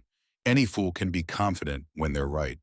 True strength is what you do after you're wrong, whether you learn, whether you grow, whether you become better or just more defensive, whether you let humility make you wise or let pride make you bitter. He held out his hand, that weathered hand with its tremor and scars and accumulated damage. So, Captain, are you going to waste this lesson feeling sorry for yourself? Are you going to let shame paralyze you, or are you going to ask questions? Because we have 20 minutes before the ceremony and I have 40 years of stories. Some might even be useful to a young officer who just learned she doesn't know everything, who just discovered that wisdom comes from unexpected places, who just realized that the quiet ones, the old ones, the overlooked ones might have more to teach than the loud and young and obviously competent. Bryn looked at that extended hand, saw the scars, saw the tremor, saw the strength that had nothing to do with steady fingers and everything to do with accumulated capability, with compound mastery, with decades of choosing service over self. She took his hand. His grip was iron despite the tremor, surprisingly strong. The grip of someone who'd carried wounded brothers, who'd held rifles steady under fire, who'd refused to let age diminish capability. Sir, she said, her voice steadier now, finding strength in his example. Why Redeemer? Why that specific promise? Where did it come from? Thorne smiled, actually smiled, and the expression transformed. His weathered face made him look younger. Made you see the warrior he'd been beneath the old man he'd become. Now you're ready to learn, daughter. Now you're asking the right questions. Sit down.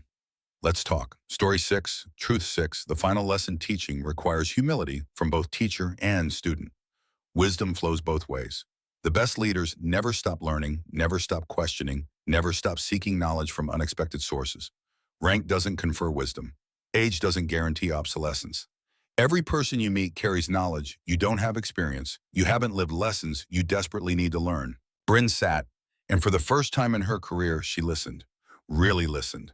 Not to respond, not to defend, not to prove she already knew, just to learn. 20 minutes passed like 20 seconds and 20 hours simultaneously. Time compressed and expanded became meaningless in the presence of truth being shared. Wisdom being transferred, legacy being passed forward. Bryn sat across from Thorne at that corner table, notebook, open pen in hand, writing faster than she'd written since the academy. Not recording every word that would be impossible would miss the meaning in the pauses, the wisdom in the silences. Instead, she captured concepts, ideas, truths that resonated deeper than facts. He told her about the night before that Fallujah mission, the night before he destroyed his knee, retrieving Lance Corporal Hendricks, how he'd almost stayed in the safe house, how he'd sat awake for hours arguing with himself, listing reasons why going back was stupid, was unnecessary, was beyond what anyone could reasonably expect. How fear wasn't something you conquered, it was something you carried with you and did the job anyway. How courage wasn't absence of fear, but action despite it. How every mission started with a moment of choice: let fear control you or control fear long enough to do what needed doing. He told her about the young Marine sniper he'd trained in Kuwait during Desert Storm, the one who'd absorbed every lesson about wind reading and breath control and the fundamentals that never changed. How that same Marine 10 years older had saved Thorne's life in Somalia during those 27 hours. Had been part of the rescue team, had volunteered specifically because he owed Thorne had carried him to the helicopter when blood loss made walking impossible. How teaching wasn't charity, wasn't generosity, was investment. How every skill you passed on multiplied through generations created cascading effects you'd never see, saved lives in ways you'd never know. How the Marine he'd taught in 1991 had trained dozens of other snipers, who'd trained hundreds more, who'd saved thousands of lives across 3 decades of war. Compound knowledge, compound capability, compound legacy. He told her about the importance of knowing when to trust technology and when to trust instinct. How AI could process data faster than any human, could find patterns invisible to organic cognition, could calculate probabilities with mathematical precision. How that was valuable, was necessary, was the future of warfare in many ways.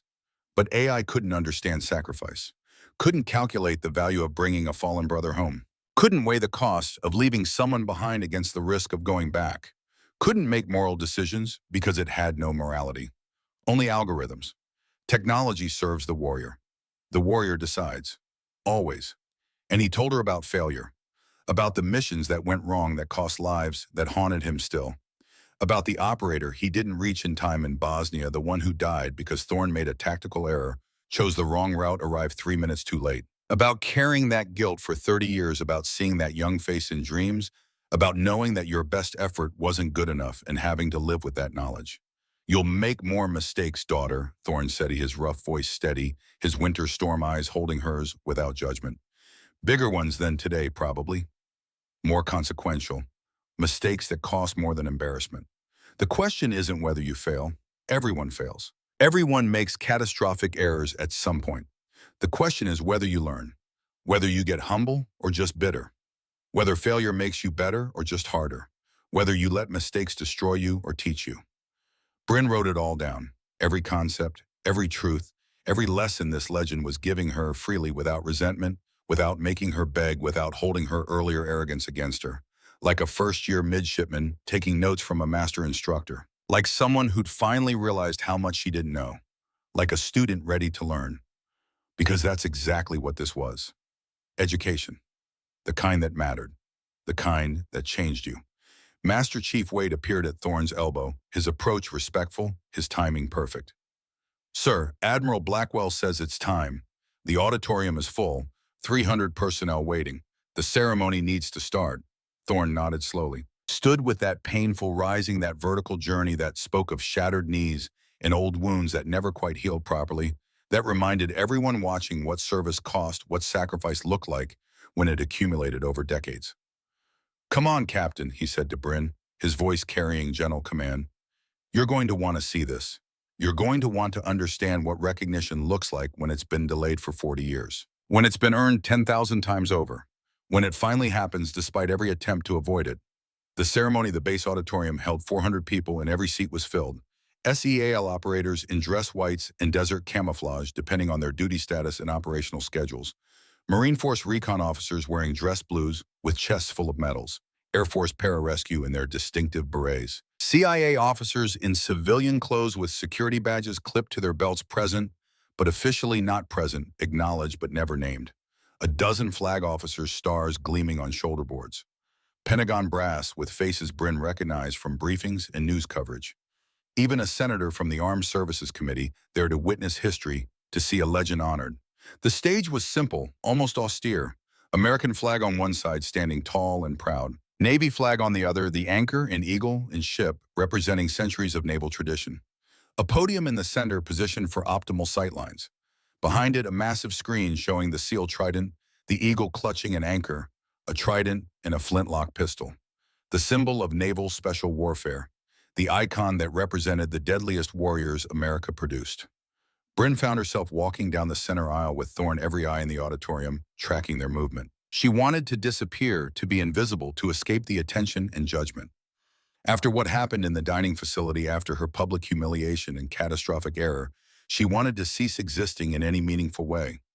But Thorne had other plans, had specifically requested her presence. Captain Callahan, he said, his voice carrying, despite the crowd noise cutting through hundreds of conversations with quiet authority. Front row, next to Admiral Blackwell, that's your seat. Every head turned, 400 people, all watching, all wondering why a disgraced intelligence officer was being honored with a front row seat at a ceremony for a Medal of Honor recipient. All judging, all questioning. Bryn felt the weight of those eyes like physical pressure, like gravity multiplying, like the world pressing down on her shoulders. She walked anyway, down the aisle, to the front, because Thorne had told her to, because she was learning to trust wisdom over comfort. Because sometimes the hardest thing you could do was accept grace you didn't deserve. Blackwell stood as she approached his 4 stars catching stage lights, gestured to the empty seat beside him with a movement that brooked no argument. Captain, Mr. Thorne requested you sit here specifically. Not a suggestion, not a courtesy, an order from a man who's earned the right to give orders to anyone in this room, including me, including you, including everyone. Sir, I don't think I should. What you think is irrelevant, Captain. What Chief Thorne wants is what matters today. Sit down, watch, learn. That's your mission right now. Nothing more, nothing less. Bryn sat her spine rigid, her hands folded in her lap to keep them from trembling. The ceremony began with military precision. A Navy chaplain opened with a prayer. Brief, focused, meaningful. About service and sacrifice. About the cost of freedom and the debt owed to those who paid it. About remembering that warriors bleed so civilians sleep safely. About honoring those who stand between darkness and light. Then Blackwell took the podium, his presence filling the auditorium without needing amplification, his voice carrying authority earned through decades of command. Ladies and gentlemen, he said, each word deliberate, we are here today to honor a warrior who has spent 40 years refusing to be honored. A legend who has spent 4 decades trying to remain invisible. A hero who has consistently, stubbornly, and with great determination avoided every attempt to recognize his extraordinary service to our nation. A wave of quiet laughter rippled through the crowd, affectionate, knowing. The laughter of people who understood what kind of man refused recognition, who appreciated humility in an age of self-promotion. Chief Warrant Officer Declan Thorne served in naval special warfare for 30 years. From 1965, when SEAL teams were still experimental, still proving themselves, still earning their reputation, through 1995 when he officially retired. Though, as many of you know, retirement is a flexible concept for men like Declan. Service doesn't end when the paperwork says it does. Service is a calling, not a career. Blackwell gestured to the massive screen behind him.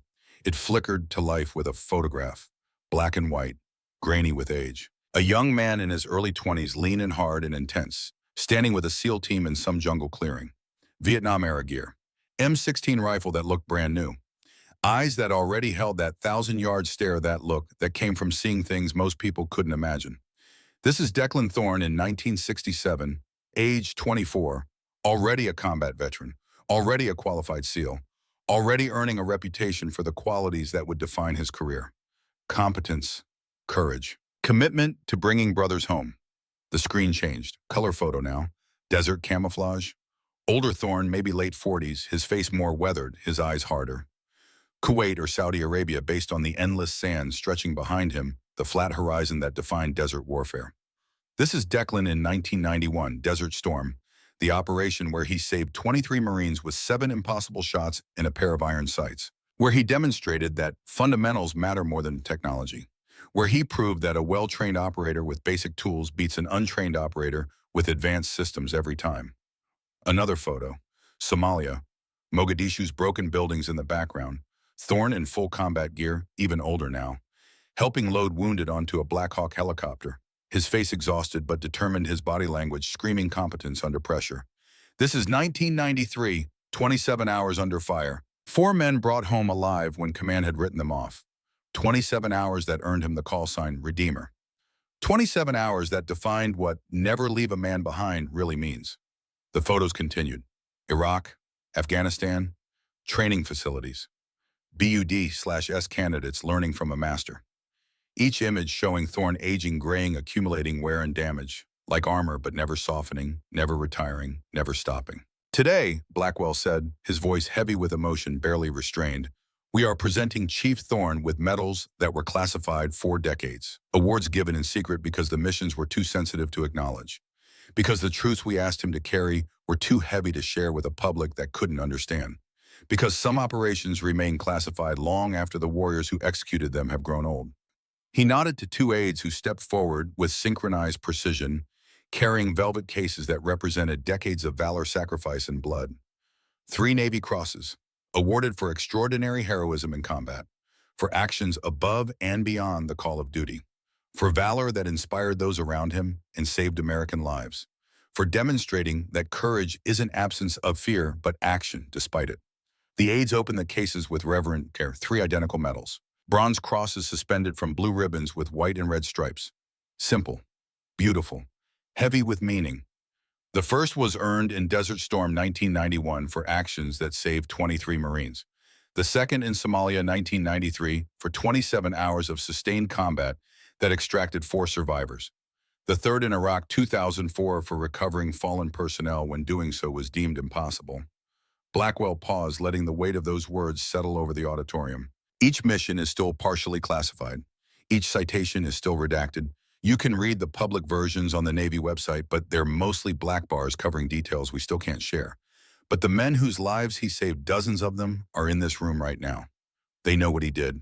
They carry that knowledge every day. They're alive because Declan Thorne refused to leave them behind. Movement throughout the audience. Men standing. SEALs, Marines, Air Force, all rising to their feet without coordination, without orders, just responding to the moment. Not at attention, just standing. Silent tribute. Recognition from those who understood what those medals meant in blood and bone and futures almost lost. Bryn felt tears on her cheeks again. Couldn't stop them. Didn't try. Blackwell's voice thickened, further emotion breaking through professional composure. And finally, the Medal of Honor, the nation's highest military decoration. An honor fewer than 3,500 Americans have received since Abraham Lincoln signed the first award during the Civil War. A recognition that means you faced death and chose something more important than survival. That you demonstrated valor beyond comprehension. That you embodied every ideal this nation was founded to protect. An aide brought forward a larger case, moving with even greater reverence. Navy blue velvet. When he opened it, the metal inside caught the stage lights like a piece of captured sky. Like crystallized courage, like physical manifestation of sacrifice. The 5-pointed star, the anchor in the center, the word valor inscribed at the bottom. Awarded by presidential authority in 2009 for actions in Kandahar province, Afghanistan. Blackwell said, his voice barely controlled now. For voluntarily placing himself in mortal danger to save 9 American personnel. For extraordinary heroism far beyond the call of duty. For providing leadership under fire when leadership was the difference between catastrophe and survival. For embodying every value this nation holds. Dear courage, sacrifice, commitment, brotherhood. He looked at Thorne, who stood off to the side of the stage, uncomfortable in the attention, visibly wanting to be anywhere else, clearly counting the seconds until this was over. Declan, will you please come forward? Thorne walked to the podium with that painful limp, each step costing him, each movement, a reminder of the price he'd paid. The shattered knee from Fallujah. The bullets still lodged in his body from Somalia and Afghanistan. The accumulated damage of 30 years spent in harm's way, 30 years of putting himself between danger and those who needed protecting. The audience stood as one. 400 people. Not applause yet, just respect. Standing witness to a moment 4 decades delayed. Standing recognition of a warrior who'd spent his life avoiding exactly this. Blackwell personally pinned each medal to Thorne's chest. The 3 Navy crosses first arranged in a row, bronze gleaming against the faded windbreaker that Thorne had refused to change for dress uniform. Then the Medal of Honor, the star positioned carefully, the ribbon settling against his chest with the weight of history. Each medal placed with care, with reverence, with hands that trembled slightly from emotion. When he finished, Blackwell stepped back, came to attention, saluted with parade ground precision. A four-star admiral, the highest-ranking officer in the United States Navy, the man who commanded more firepower than most nations possessed, saluting a retired warrant officer in a faded windbreaker. The audience erupted, not polite ceremony applause, real noise, shouting, whistling. The kind of recognition warriors gave to warriors, the kind that came from the gut, from the heart, from understanding exactly what those medals meant in blood, in sleepless nights, in future sacrifice for others. Bryn watched Thorne's face. He stood there uncomfortable, wanting it to be over. Not because he didn't appreciate the honor, but because men like him didn't do the work for medals.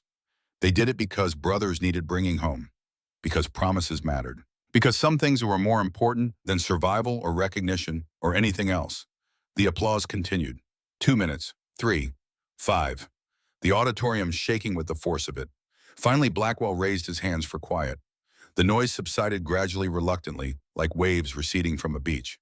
Chief Thorne has prepared brief remarks. Thorne stepped to the microphone, cleared his throat. His rough voice filled the auditorium, carried by speakers, but needing no amplification. The voice of a man who'd commanded in combat, who'd led under fire, who knew how to project authority without shouting. I didn't do this for medals. I didn't do this for recognition. I didn't do it for parades or ceremonies or having my picture on walls. He paused. The auditorium was absolutely silent, 400 people holding their breath. I did it because they were my brothers. And brothers don't leave brothers behind ever, for any reason, under any circumstances. That's the only promise that matters. That's the only legacy worth leaving. That's the only thing that counts when you're old and looking back when you're trying to sleep at night, when you're wondering if your life meant something. Another pause, heavier this time. To the young operators here today, your mission isn't to be a hero. Your mission isn't to collect medals or earn recognition or build a reputation. Your mission is to bring everyone home. Dead or alive, they go home. Always. That's the standard. That's the expectation. That's what the trident means. He touched the Medal of Honor on his chest, the gesture unconscious, reverent. This medal doesn't belong to me. It belongs to the 9 men I helped that day in Afghanistan. It belongs to the 23 Marines in Kuwait. It belongs to the 4 survivors in Somalia. It belongs to Lance Corporal Hendrick's mother, who got to bury her son because someone went back for him. It belongs to every operator who ever kept the promise, who ever brought brothers home when doing so was impossible. Thorne's voice dropped to almost a whisper, but the auditorium's acoustics carried it everywhere. Keep the promise. That's all I ask. Keep the promise. Bring them home. Make the hard choices. Pay the cost. Do the impossible. That's what the trident means. That's what being a SEAL means. That's what brotherhood means. Short, direct, 35 words that said everything that needed to be said. Thorne started to step away from the podium, started to retreat back into invisibility, back to the comfortable shadows where legends hide. And Bryn stood up. She didn't plan it, didn't think about it. Her body just moved, propelled by something deeper than conscious thought, by the same instinct that made her confiscate the soup, but pointed in a different direction, now aimed at redemption instead of pride. Walked to the aisle, walked toward the stage. Every step deliberate, every movement certain. 400 people watched. Blackwell looked confused, uncertain. Thorne stopped, turned his winter storm eyes, finding her in the crowd. Bryn climbed the steps to the stage, her heart pounding, her hands shaking, her mind screaming that this was insane, that she should stop, that she was making it worse. She kept walking anyway. Approached the microphone, stood where Thorne had stood, looked out at 400 faces, all watching, all wondering what the hell was happening. Captain Bryn Callahan, she said, her voice shaking but clear, amplified to every corner of the auditorium. Naval Intelligence, 15 years of service, 3 deployments, more commendations than I deserve. And this morning I made the biggest mistake of my career. Silence. Complete total silence. You could have heard a pin drop in the vastness. I confiscated this man's soup. The words hung in the air like smoke, like confession, like truth laid bare for everyone to see. I judged him by his appearance, by his age, by my assumption that someone who looked like him, old, frail, wearing discount store clothes, didn't belong in a space reserved for operators, for warriors, for people who'd earned the right to be there.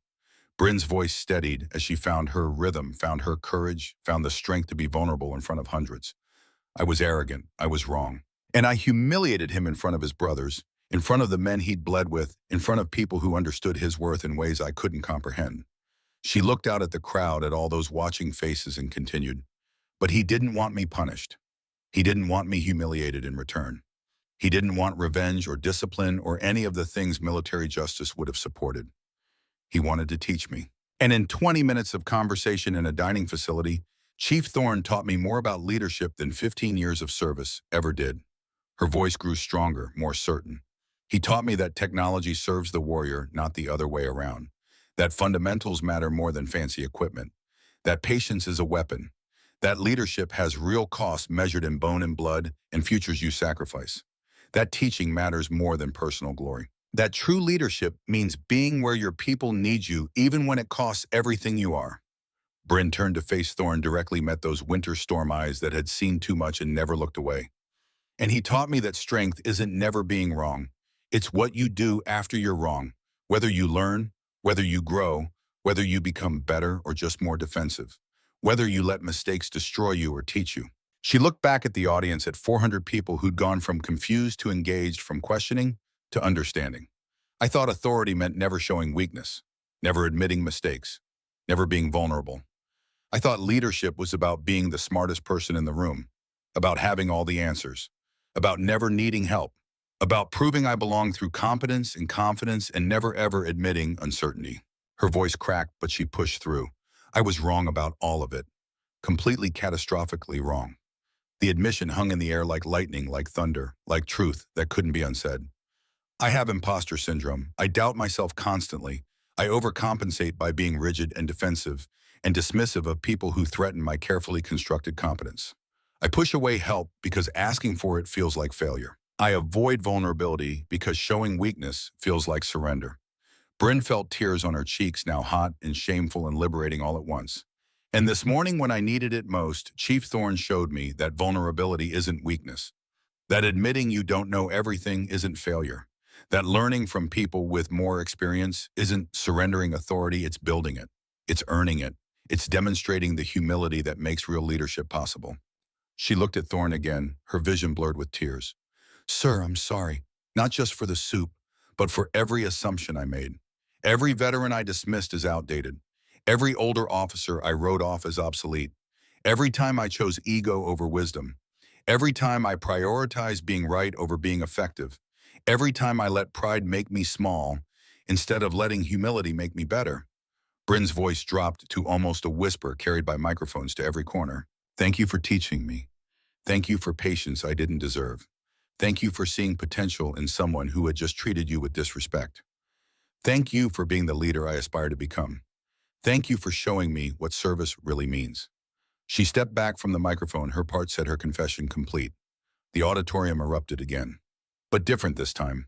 Not just applause for a medal or a legend. Applause for courage of a different kind. For the bravery of public vulnerability. For choosing growth over pride. For demonstrating that strength sometimes looks like admitting weakness. Thorne walked to her, moving with that painful limp, each step deliberate. His winter storm eyes were gentle, now warm in a way that made the tears flow harder. "Now you're ready to lead, daughter," he said quietly, just for her, though the microphones caught it and carried it to everyone. "Because you understand that command isn't about having all the answers. It's about knowing when to listen, when to learn, when to be vulnerable enough to grow. That's the difference between authority and leadership. One demands obedience, the other inspires devotion." He held out his hand, that weathered hand with its tremor and scars. She took it, and in front of 400 people, the 82-year-old legend and the 37-year-old officer shook hands like equals, like teacher and student, like father and daughter, like two warriors who understood that the hardest battles weren't fought with weapons, but with honesty, vulnerability, and the courage to change. The standing ovation lasted 7 minutes. 7 minutes of 400 people acknowledging not just medals earned decades ago, but transformation happening in real time. Not just honoring a legend, but witnessing the birth of a better leader. When it finally subsided, when people sat back down, when the ceremony concluded and the crowd dispersed, Bryn found herself walking out of the auditorium with Thorne, the two of them moving slowly to accommodate his damaged knee. "What now?" she asked quietly. "Now you go back to work," Thorne said. "You lead your team, you make intelligence assessments, you do your job, but you do it differently. You listen more. You assume less. You stay humble. You keep learning. You become the leader your people need, not the leader your ego wants to be. Will I see you again? Thorne smiled, that rare expression that transformed his weathered face. Every Tuesday and Thursday. Same corner table, same soup. You're welcome to join me whenever you want. We'll talk. We'll share stories. I'll teach you things the Academy never covered. And maybe eventually you'll have things to teach me. That's how wisdom works. It flows both ways when people are humble enough to receive it. They parted at the auditorium exit, Thorne heading toward his car, Bryn heading back to her office. But something fundamental had changed.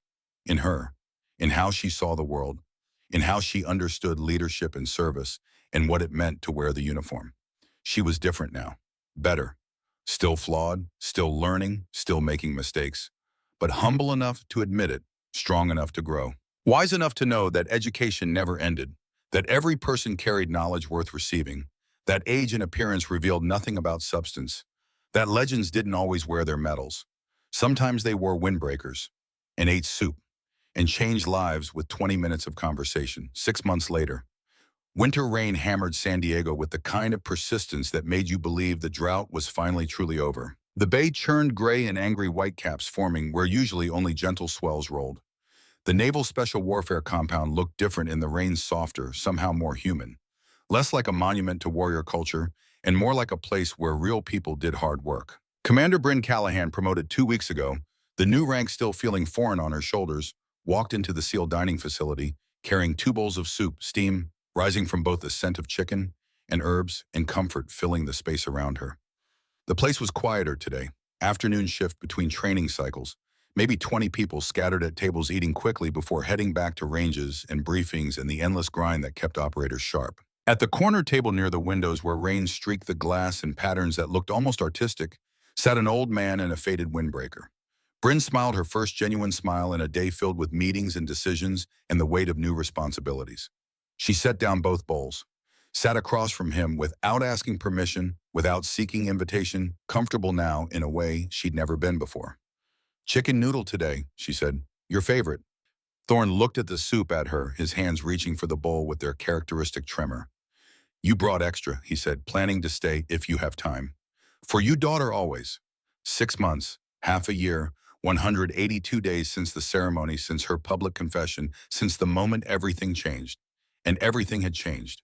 Bryn had transformed. Not overnight, real change never happened that way. But gradually, deliberately, through conscious effort and constant vigilance, she'd become a different kind of leader.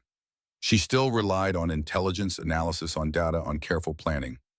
But now she balanced it with human wisdom, with listening to veterans who'd lived what she only studied, with understanding that experience wasn't obsolete, but foundational, wasn't outdated, but timeless, wasn't weakness, but accumulated strength. Her team had noticed immediately. The junior analysts who used to fear her now sought her guidance, saw her office as a safe space instead of a judgment zone. The veteran intelligence officers who used to avoid her now volunteered for her projects, recognized that she valued their knowledge instead of dismissing it. She'd learned to ask for help, to admit uncertainty, to say, "I don't know," without feeling like it diminished her authority, to lead with humility instead of rigid certainty. And it worked. Her assessments had improved dramatically, becoming more nuanced, more accurate, more useful to the operators who depended on them. Her teams functioned better, collaborated more effectively, produced higher quality work.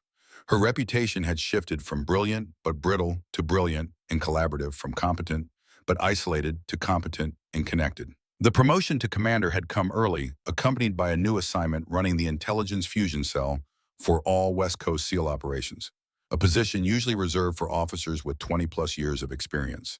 She was 37, but more important than the promotion was what she'd built.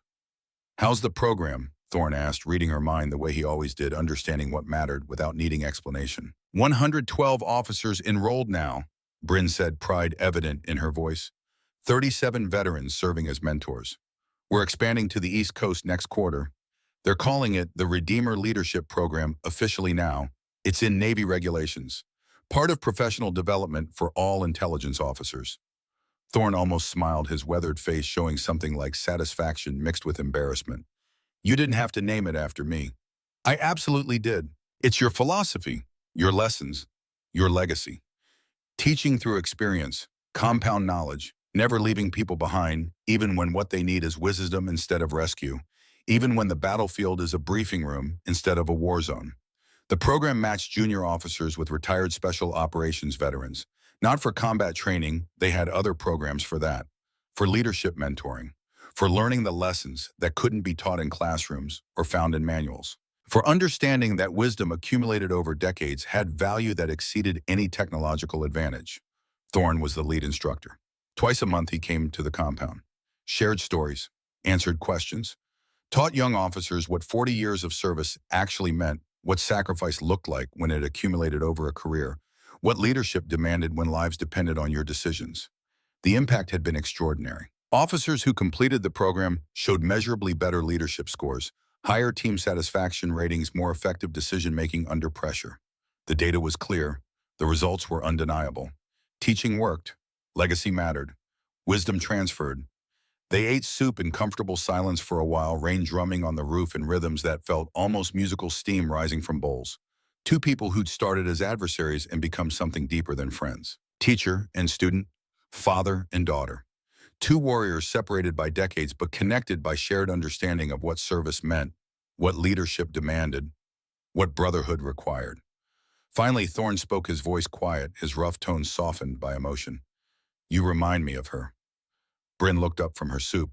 "Her my daughter, Mackenzie." His voice gentled with memory, with loss that time had softened, but never eliminated. She was brilliant, driven, wanted to prove herself constantly in a world that questioned whether women belonged in military service. Joined the Navy right out of college. Became an intelligence officer, actually. Just like you, same career path, same struggles, same determination to demonstrate competence through perfection.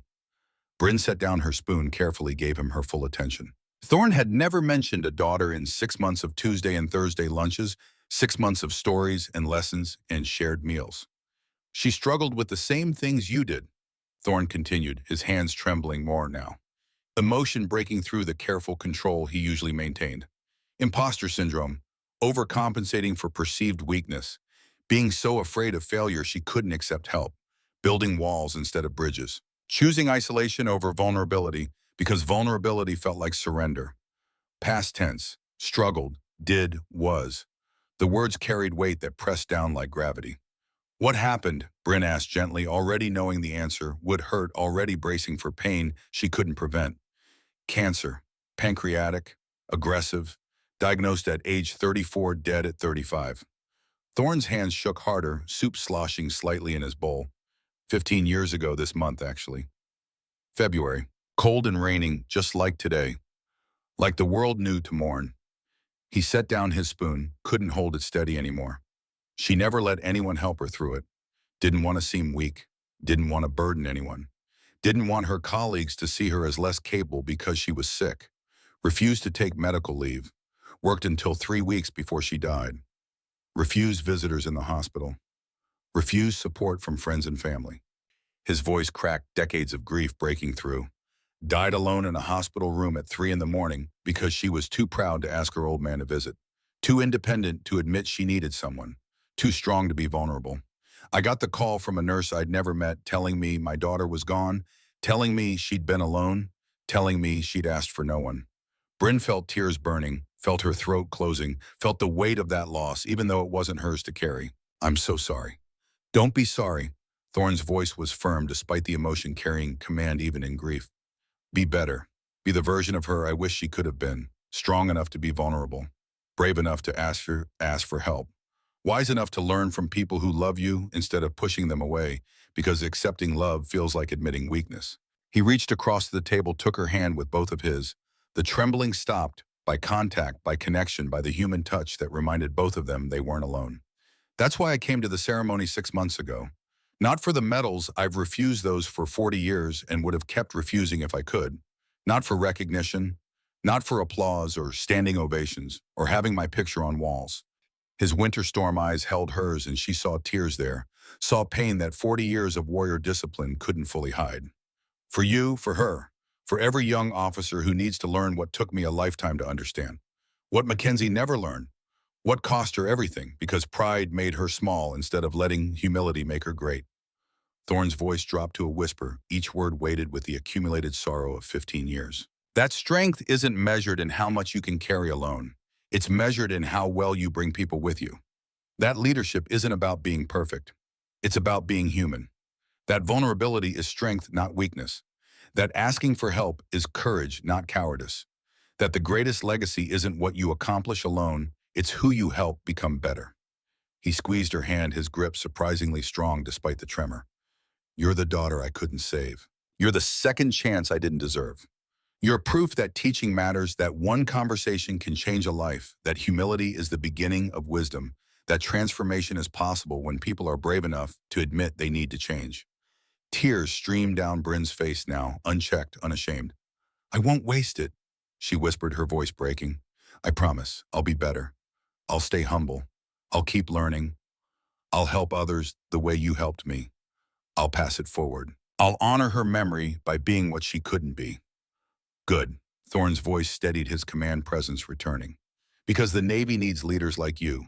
The new generation needs mentors who understand that strength and vulnerability aren't opposites. They're partners. That the best leaders are the ones who've been broken and rebuilt themselves, stronger, wiser, better. He released her hand, picked up his spoon again. Now eat your soup before it gets cold. We've got work to do. I have 3 new stories to tell you today. Lessons about leading teams through uncertainty, about making decisions with incomplete information, about trusting your people when trust feels risky. Bryn laughed through tears, the sound watery but genuine. Always teaching. Always learning, Thorne corrected. Both of us. That's the deal. I teach you my lessons. You teach me yours. Wisdom flows both ways when people are humble enough to receive it. That's what makes this work. That's what makes legacy possible. They ate 2 bowls of soup on a rainy afternoon, an 82-year-old legend and a 37-year-old commander. Teacher and student, father and daughter, past and future, legacy and transformation. Outside, the rain continued washing the world clean, preparing the ground for new growth. Inside, warmth and soup and wisdom passed between generations, between 2 people connected by shared understanding that service meant more than wearing a uniform, that leadership demanded more than issuing orders, that brotherhood extended beyond blood and gender and age to encompass anyone brave enough to be vulnerable, humble enough to learn, strong enough to change. This was how legends survived. Not through medals displayed in glass cases or photographs hung on walls or names carved in stone.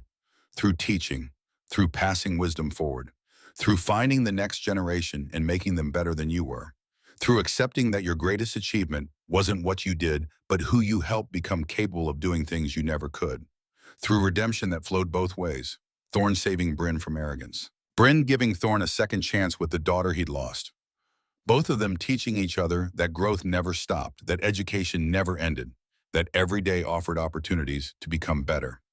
If you were humble enough to see them, the camera, if there had been a camera, if someone had been filming this moment, would pull back slowly, cinematic, deliberate.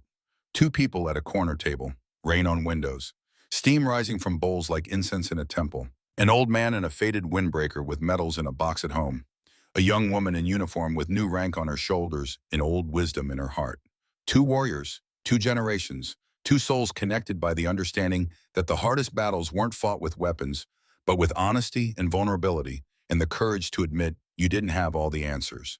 2 bowls of soup, 2 lives transformed, 2 futures made better by the wisdom to learn from each other. And somewhere in whatever place existed beyond this world, a young woman named Mackenzie smiled, proud of her father for finally sharing his pain, proud of Bryn for learning the lessons she never could, proud that her death had meaning, had purpose, had become part of a legacy that would help others avoid her mistakes.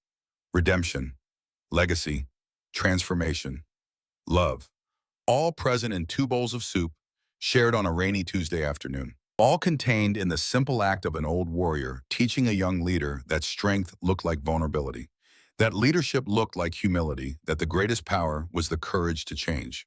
The rain fell, the soup steamed, the lessons continued. And 2 people separated by 45 years and connected by shared understanding ate together in comfortable silence, both knowing that this moment mattered, that this connection changed them, that this legacy would extend far beyond either of their lives. Bringing brothers home meant more than rescue from enemy fire. Sometimes it meant rescuing people from themselves, from pride, from fear, from the belief that strength meant standing alone. Sometimes the greatest mission was learning to accept help, to listen to wisdom, to be vulnerable enough to grow, to bring everyone home, including yourself. Epilogue. 2 years later, the Redeemer Leadership Program graduated its 500th officer on a Thursday in spring. The ceremony was small, intimate, held in the same auditorium where Thorne had received his Medal of Honor 30 months earlier. Commander Bryn Callahan, on track for captain, recommended by every officer in her chain of command, stood at the podium addressing the graduates. "Chief Thorne can't be with us today," she said, her voice steady despite the emotion. "He passed away peacefully last month at home, surrounded by people who loved him. He was 84. He served for 30 years, taught for 20 more, and changed thousands of lives, including mine." She paused, looking at the 500 graduates assembled, at the veterans who'd volunteered as mentors at the legacy Thorne had built. But his lessons remain. His wisdom continues. His legacy lives in every one of you, in every officer who chooses humility over pride, in every leader who admits uncertainty instead of faking confidence, in every person who understands that strength looks like vulnerability, that courage looks like asking for help, that the greatest power is the willingness to change. Bryn held up 2 photographs, one of Thorne in his 20s, young and hard and intense, one of him at 82, old and weathered and wise. "He taught me that leadership isn't about being perfect. It's about being human. That service means bringing everyone home from battlefields and from themselves. That teaching matters more than personal achievement. That legacy is measured in lives changed, not medals earned." She set down the photographs, looked directly at the audience. "So today, as you graduate, as you begin leading teams and making decisions and shaping the future of our Navy, remember one thing." A pause, letting the moment build. "Legends don't always wear their medals. Sometimes they wear windbreakers. Sometimes they eat soup in corner tables. Sometimes they teach with patience instead of commanding with authority. Sometimes they change the world one conversation at a time." Bryn's voice strengthened, carrying Thorne's lessons forward. "Honor his memory by being the leaders he taught you to be. Stay humble. Keep learning. Never stop growing. And when you're old and looking back, when you're wondering if your service mattered, remember this. Your greatest achievement won't be what you did. It will be who you helped become better. That's the only legacy that matters. That's the only mission that counts. Bring them home. All of them, always. Redeemed forever." The graduates stood. Applause filled the auditorium. And somewhere, in whatever place legends go when their work is done, an old warrior smiled. His soup was finished. His mission was complete. His brothers were home. All of them.